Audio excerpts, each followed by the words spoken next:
This is the SegaHolic episode 73, how to softmod an Xbox with Softmod Installer Deluxe. This is the Unleash X dashboard for the Softmod and is one of 3 selectable dashboards. Here is where you launch backup games and emulators, adjust system settings like fan speed and audio-video settings.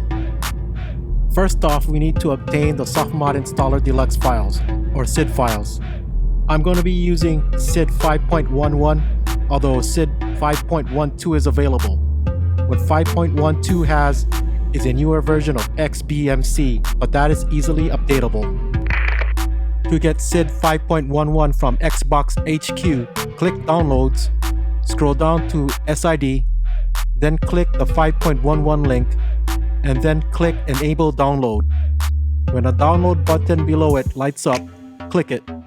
After roughly 10 seconds, the download window pops up.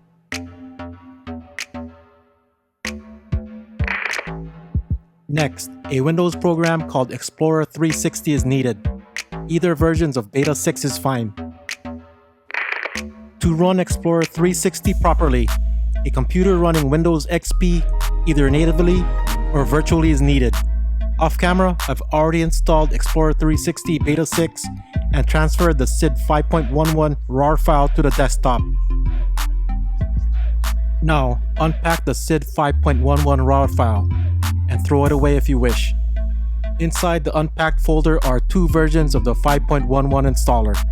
The vanilla 4MB installer will fit a regular Xbox memory card, while the larger 95MB USB installer needs a memory media of at least 128 megabytes. Also in the folder are 4 loader files that pose as save files for the specific games and initiate the installation process. Lastly, a manual is included and is very thorough. I recommend you read the manual as there is a lot of useful extra information about the Xbox.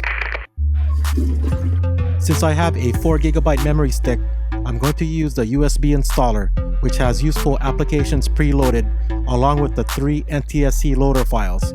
Later, I'll demonstrate what it looks like using all 3 games and what versions of the games work. With the files unzipped, I'm moving them to the desktop. Like I said in the last episode, a USB adapter and compatible USB memory media is needed. You also need to format the stick as instructed previously. With the stick formatted by the Xbox, transfer it to your PC that's running Windows XP. Then open the Explorer 360 program. In the Explorer 360 menu, click Drive and choose Open Hard Drive or Memory Card. If the memory stick is formatted properly to FATX, a partition will show. Click on the partition. Inside the folders of the unzipped installer and loader files are folders with an 8-digit number. Drag this folder into the larger side of the Explorer 360 window and a file transfer status window should appear, injecting the stick with the USB installer files. It will take roughly 22 minutes for the USB installer file, while the loader files will only take a second. I take that back, it takes about 3 seconds. But when you're done injecting the files into the memory stick, you can go ahead and eject the memory stick from the PC.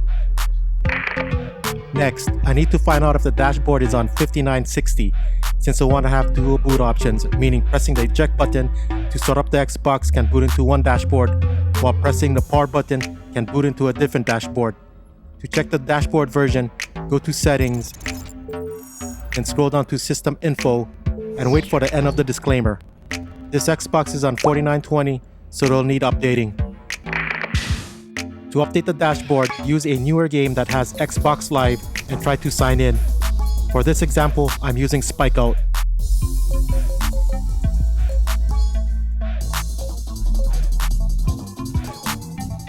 You should get a confirmation screen indicating that the dashboard is being updated.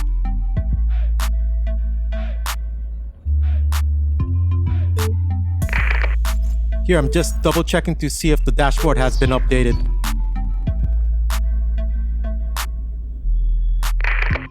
With the dashboard updated, the files from the memory stick can be transferred to the Xbox's hard drive. To do this, go to Memory, Now, highlight and select the controller port which the USB stick is on. Then highlight and select the SID 5.11 installer USB file. Click right, then click A, then copy. Do this for the other SID 5.11 loader files.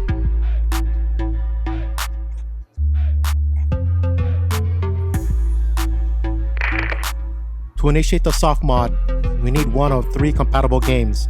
First is the original Splinter Cell. All versions work, including both regular Platinum hits and a best of Platinum hits.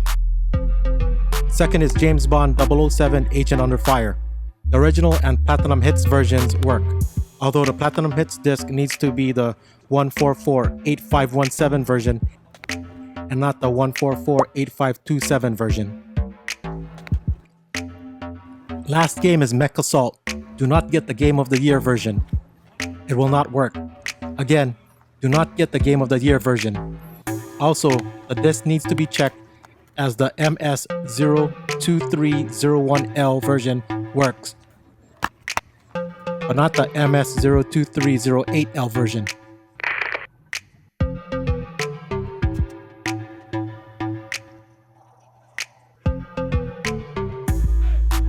For Splinter Cell, select Start Game, then scroll down and select Linux, then Checkpoints, and after a few moments, the SID installer should appear. Using the Splinter Cell Platinum Hits version works exactly the same.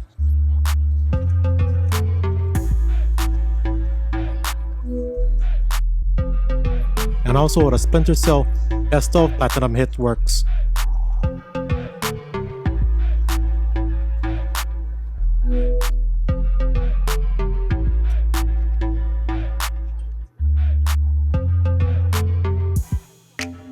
For 007 Agent Under Fire, press Start and select Load Mission, then Xbox Hard Disk. After a few moments, the SID installer should appear. The 007 Agent Under Fire Platinum Hits version with the 1448517 label also works the same.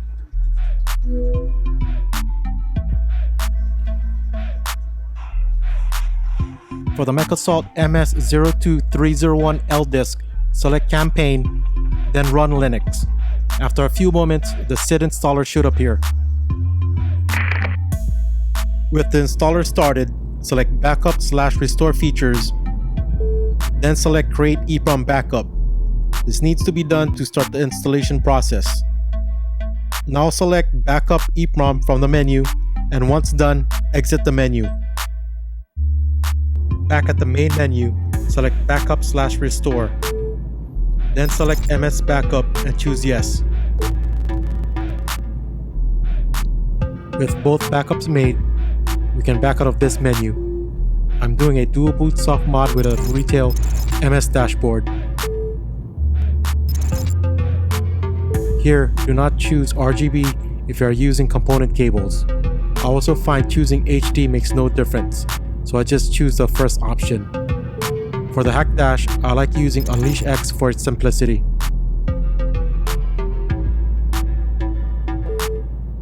The first part of the installation will take about 4.5 minutes.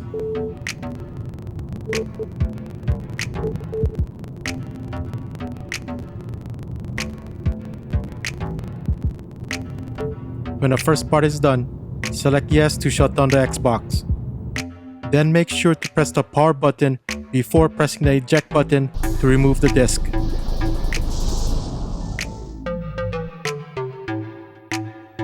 Just follow the on-screen directions and press A to start the second part of the install. And that's it.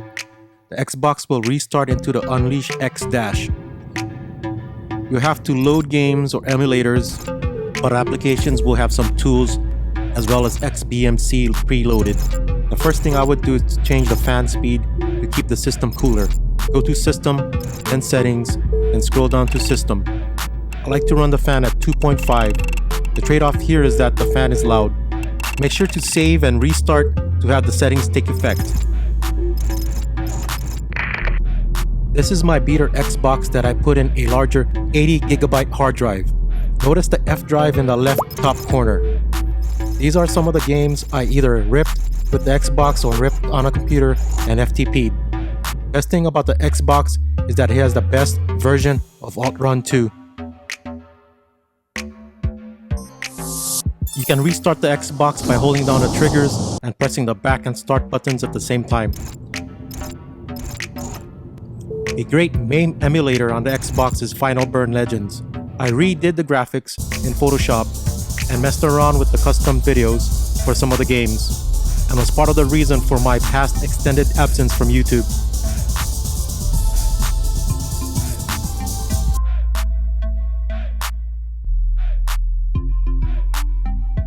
Check out my custom attract screens. You have to download a program to convert the captured videos into an Xbox format, and involves needing older hardware and software, so it may be a pain for some to do.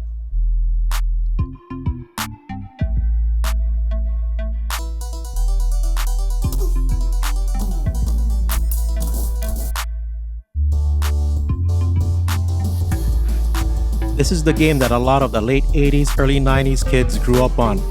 It changed video games and was a revolution. Everybody, even the non-gamers, knew what Street Fighter was. Great thing about Final Burn Legends is that it has a great scanline overlay.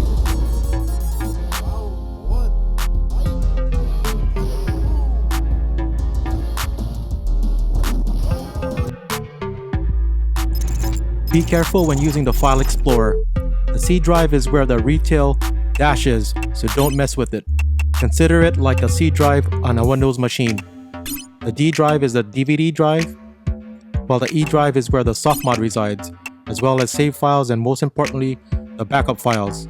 This UData folder is where the game saves and DLC are at, and also the EEPROM backup. The EEPROM backup is in the 215-85554 folder, and it needs to be backed up ASAP. You can FTP or use your USB stick to transfer the file to, and I'll cover this in the next video. The backup on the root directory of E is the retail ms-backup. Anyways, I'll leave you guys showing a cool version of XBMC called XBMC for Gamers by Rocky5. Questions? Comments? Or just want to shoot the bull? Leave them in the comments section. And for the new viewers, don't forget to subscribe. Shoots!